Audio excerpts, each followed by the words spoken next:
संसारमा सुख छैन, भगवानमा नै सुख छ।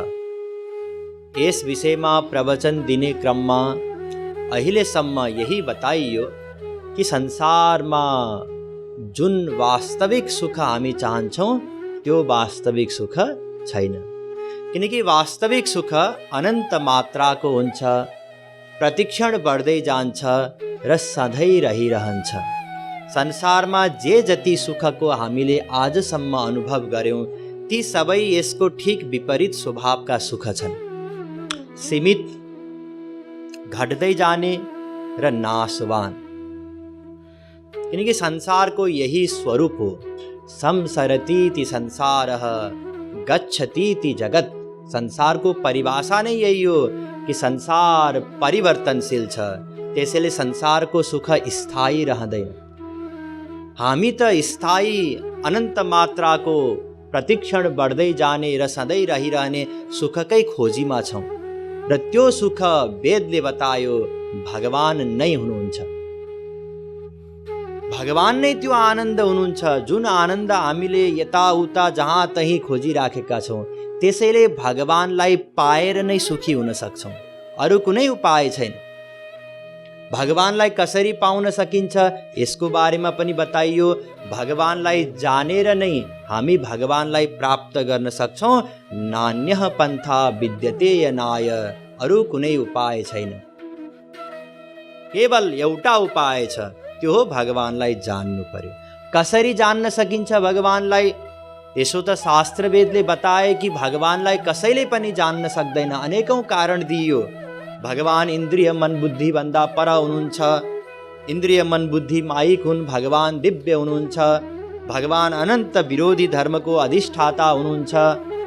त्यसैले हामी भगवानलाई जान्न सक्दैनौँ। हामी त के ब्रह्मा विष्णु शङ्कर आदि पनि भगवानलाई जान्ने सामर्थ्य राख्नुहुन्न, वेद शास्त्रमा बताइयो। यदि भगवानलाई कसैले जान्न सक्दैनन् भने हामी फेरि कसरी जान्न सक्छौँ? तुरुन्तै वेदले बतायो चिन्ता लिनु पर्दैन, जसमाथि भगवानले कृपा गर्नुहुन्छ उसैले भगवानलाई जान्न सक्छ। अर्थात् भगवानलाई जान्न सकिने एकमात्र आधार भनेको भगवत कृपा। अर्को कुरा पनि हामीले बुझ्यौँ, भगवानलाई केवल यही मानव शरीरमा नै जान्न सकिन्छ। यदि यो मानव शरीर रूपी अवसर हामीबाट चुक्यो भने फेरि लाखौं करोडौं अरबौं खरबौं वर्षसम्म हामी हीन योनिहरूमा अत्यन्त दुःख कष्ट पाएर, तडपिएर, दुखी भएर, चिच्याएर त्यो दुःख हामीबाट हामी सहनै सक्दैनौँ। त्यति दुःख मिल्छ, अहिले हामी कल्पना पनि गर्न सक्दैनौँ यदि यो अवसर चुक्यो भने। त्यसैले तुरुन्तै भगवानलाई जानिहाल्नु पर्नेछ। र भगवानलाई जान्नको निम्ति व्यक्तिहरूलाई सोधेर पनि सम्भव छैन। वेद शास्त्रको अध्ययनद्वारा पनि हामी भगवानलाई जान्न सक्दैनौँ, किनकि पहिलो त वेद शास्त्र अनन्त छन्, पार नै पाउन सक्दैनौँ। दोस्रो, वेद शास्त्र दिव्य छन्, हामीसँग माइक इन्द्रिय मन बुद्धि छ। तेस्रो, वेद शास्त्रमा परोक्षवाद छ, शब्दको अर्थ केही अर्कै छ र त्यसले भन्न खोजेको अर्थ केही छ। चौथो, वेद शास्त्रमा परस्पर विरोधी मतहरू छन्, हामी त्यसको समन्वय गर्न सक्दैनौँ। र पाँचौं, वेद शास्त्र पढ्नको लागि योग्यता बताइएको छ। त्यो योग्यता पुरा गरेर नै हामी वेद शास्त्र पढ्न सक्छौँ र त्यसको निम्ति हामी योग्य छैनौँ। यसको बारेमा डिटेलमा बताइयो। त्यसपछि हामी केवल एउटै उपाय हामीले देख्यौँ, भगवत कृपा।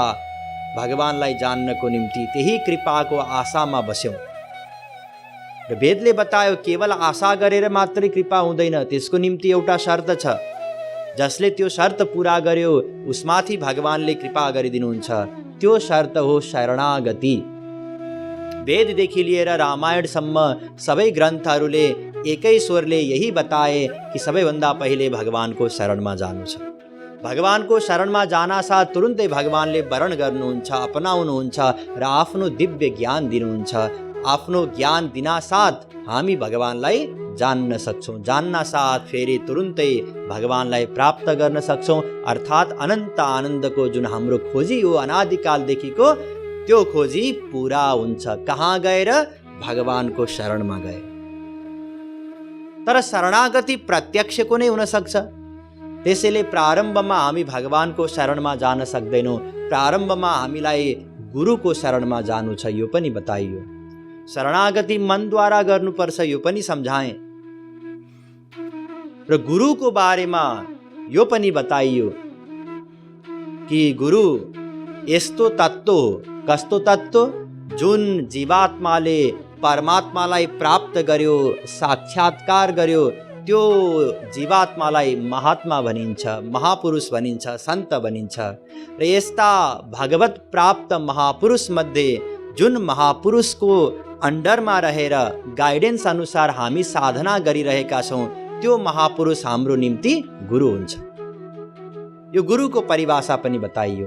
र गुरुलाई कसरी चिन्ने, यसको बारेमा पनि बताइयो कि जसरी एउटा नर्सरीको विद्यार्थीले आफूलाई पढाउने टिचरको योग्यता जान्न सक्दैन। उसको अगाडि एउटा क्लास 5 मात्रै पढेको टिचर रहेछ भने पनि ओहो यो त क्या विद्वान रहेछ भनी लाग्छ। बिचारा नर्सरीको विद्यार्थी न परे। त्यसै गरी कोही पिएचडी गरेर आएको रहेछ भने पनि उसलाई यही लाग्छ यो पनि विद्वान नै रहेछ।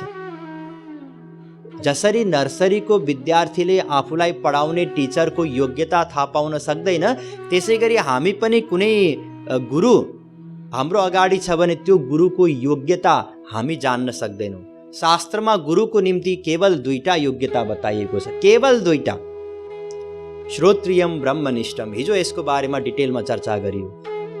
वेदले पनि यही बतायो, भागवतले पनि यही बतायो, गीताले पनि यही बतायो। सबै ग्रन्थमा यही 2वटा योग्यता बताइयो। गुरु श्रोत्रिय हुनुपर्छ, अर्थात् वेद शास्त्रको ज्ञाता हुनुपर्छ। यो पहिलो शर्त। कुनै आफ्नो लजिकद्वारा, तर्कद्वारा भिडमा सबैलाई इम्प्रेस पारेर वाह क्या लजिक छ यसको, यो गुरु हुन सक्दैन। किनकि तर्कद्वारा भगवानको अस्तित्वको खण्डन पनि गर्न सकिन्छ। भगवान नै हुनुहुन्न यो पनि साबित गर्न सकिन्छ तर्कद्वारा। त्यसैले गुरु पहिलो त श्रोत्रिय हुनुपर्छ, वेद शास्त्रको ज्ञाता हुनुपर्छ र ब्रह्मनिष्ठ हुनुपर्छ, अर्थात् भगवानलाई प्राप्त गरेको हुनुपर्छ। यदि यो 2टा शर्त कसैले पुरा गरेको छ, यो 2टा योग्यता छ भने अब उसले चाहे पहेँलो कपडा लगाओस्, चाहे हामी जस्तै गृहस्थमा रहेर रङ्गीन कपडा लगाओस्, चाहे ब्रह्मचारी होस्, चाहे गृहस्थ होस्, चाहे सन्यासी होस्, चाहे हाम्रो टोलको, हाम्रो गाउँको, हाम्रो देशको होस्, चाहे विदेशको होस्, चाहे पुरुष होस्, चाहे स्त्री होस्, चाहे बालक होस्, चाहे बुढो होस्, यो बहिरङ्ग कुरासँग कुनै मतलब छैन। अन्तरङ्ग कुरासँग मतलब छ, भित्री कुरासँग मतलब छ। त्यो भित्री भनेको 2वटा योग्यता हो, तर हामी जान्न सक्दैन।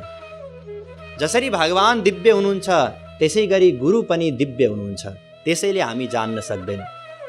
अब नजानिकन त काम पनि बन्दैन, किनकि गुरुलाई पहिला त जान्नु पर्यो, अनि फेरि उहाँको शरणमा जानु पर्यो, उहाँबाट तत्त्वज्ञान प्राप्त गर्नु पर्यो, साधना गर्नु पर्यो, अन्तःकरण शुद्ध पार्नु पर्यो, अनि त्यो शुद्ध अन्तःकरणमा नै भगवानले गुरुको माध्यमद्वारा दिव्य प्रेम, दिव्य आनन्द दिन सक्नुहुन्छ।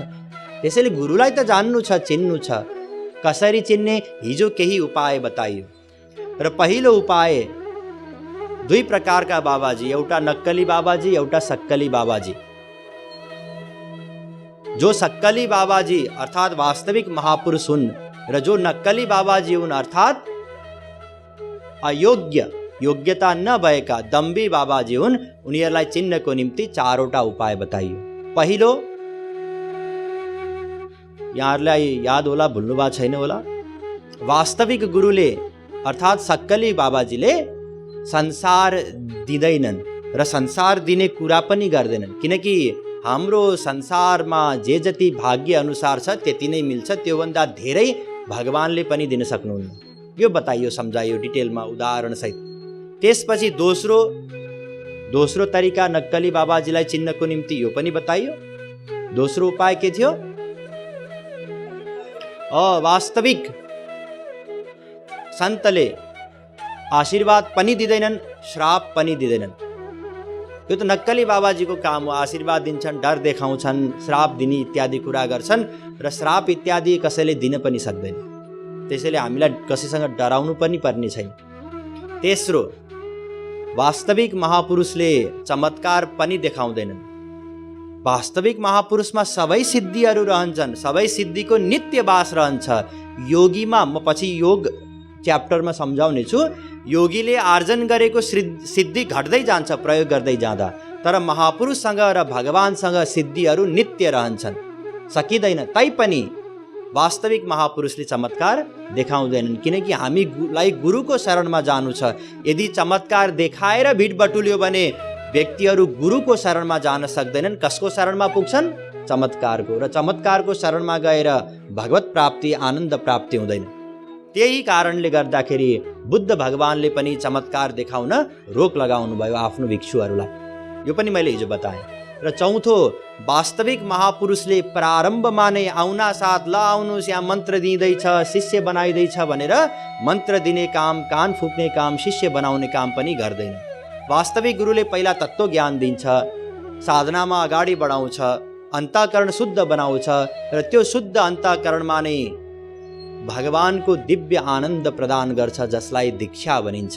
त्यो दीक्षा चाहे उसले मन्त्र दानद्वारा दियोस्, चाहे आलिङ्गन गरेर दियोस् चैतन्य महाप्रभुजी जस्तै, चाहे सङ्कल्पद्वारा दियोस्, चाहे हेरेर दियोस्, त्यो उसको हातको कुरा हो, चाहे स्पर्शद्वारा दियोस्, यत्तिकै। अब यी चारवटा उपायद्वारा हामी नक्कली बाबाजीलाई चिन्न सक्छौँ। तर यस अगाडि अर्को कुरा पनि बताइएको थियो, सबैभन्दा इम्पोर्टेन्ट। यदि हामीलाई वास्तविक गुरु चाहिएको छ, हामी खोजीमा छौँ भने खोजेर भेटिँदैन। कसरी भेटिन्छ? भगवानको कृपाद्वारा। जब हामी रोएर भगवान श्रीकृष्णसँग प्रार्थना गर्दछौँ कि हे प्रभु मलाई कुनै वास्तविक गुरुको दर्शन, सत्सङ्ग आदि प्रदान गर्नुहोस्, अनि भगवानले कृपा गरेर नै वास्तविक गुरुको दर्शन प्राप्त हुन्छ। जब द्रवहि दीन दयाल राघव साधु सङ्गति पाइए। तुलसीदास जी महाराजले पनि यही बताउनु भयो। जब भगवान रामचन्द्रजीले कृपा गर्नुहुन्छ अनि बल्ल वास्तविक सन्तको सङ्ग प्राप्त गर्न सकिन्छ। वास्तविक सन्तको सङ्गलाई नै सत्सङ्ग भनिन्छ नि, होइन? बिनु सत्सङ्ग विवेक न होई, राम कृपा बिनु सुलभ न सोई। त्यसैले सर्वप्रथम भगवान रामसँग, भगवान श्रीकृष्णसँग रोएर प्रार्थना गर्नु पर्यो गुरुको दर्शनको निम्ति, अनि उहाँले कृपा गरेर यस्तो संयोग बनाउनुहुन्छ। ध्यान दिनुस्, उहाँको कृपा पाउनको निम्ति यदि हामीले पूर्व जन्ममा नै केही साधना गरेका छौँ, भगवानसँग रोएका छौँ भने कयौँ साधकहरू यस्तो हुनुहुन्छ अनायास गुरु मिल्छ वास्तविक। उनीहरू सोच्छन् यत्तिकै मिल्या होला, होइन, यसको पछाडि कयौँ जन्मदेखिको साधना छ। तर यदि त्यो भएको छैन भने यो जन्ममा रोएर पुकार गर्नुपर्छ, अनि वास्तविक सन्तको दर्शन मिल्छ। र यस्तो सन्तलाई कसरी चिन्ने त भन्दा दुईवटा उपाय छ, ध्यान दिनुहोस्। पहिलो कुरा त यो बुझ्नु पर्यो कि हामी सन्तलाई जान्न सक्दैनौँ। ध्यान दिनुहोस्, हेरौँ न त के गर्दा रहेछन्। ठुला ठुला बृहस्पति सरस्वतीले चिन्न सक्दैन, हामी बिचारा कसरी जान्न सक्छौँ सन्तलाई? तर श्रद्धायुक्त भएर सत्सङ्ग गर्दा उहाँको कृपाद्वारा, सन्तको कृपाद्वारा हामी सन्तलाई चिन्न सक्छौँ। तैपनि दुईवटा शास्त्रमा वर्णित उपायहरू छन्, त्यो सुन्नु होला। पहिलो, वास्तविक सन्तको सङ्ग गर्नाले, सत्सङ्ग गर्नाले संसार प्रतिको आसक्ति कम हुँदै जान्छ र भगवान प्रतिको प्रेम बढ्दै जान्छ। यो हामी अनुभव गर्न सक्छौँ। यदि 10 वर्ष भइसक्यो सत्सङ्ग गरेको, तर संसार प्रतिको आसक्ति कम भएन, झन् बढ्दै गइराखेको छ भने अब त्यहाँ केही न केही कमी छ। या त गुरु खराब हुनुहुन्छ, योग्य हुनुहुन्न, या त गुरुको सङ्ग हामीले ठिक गरेन। कुरा बुझ्नुभयो नि? किनकि परिणाम त देखिनु पर्यो नि। सत्सङ्ग चाहिँ गर्यो, सत्सङ्ग गर्दा गर्दै बुढेसकाल लाग्यो, तर आसक्ति जहाँको तहीँ। के अर्थ भयो? केही पनि अर्थ भयो। त्यसैले वास्तविक सन्तको जति जति हामी सङ्ग गर्दै जान्छौँ, त्यति त्यति हामीलाई लाग्दै जान्छ संसारमा वास्तविक सुख छैन, वास्तविक सुख भगवानमा नै छ।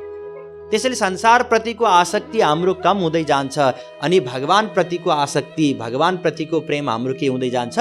बढ्दै जान्छ। यो पहिलो अनुभव, यदि यो हुँदैछ भने अब हामी बुझ्न सक्छौँ म सही ठाउँमा छु।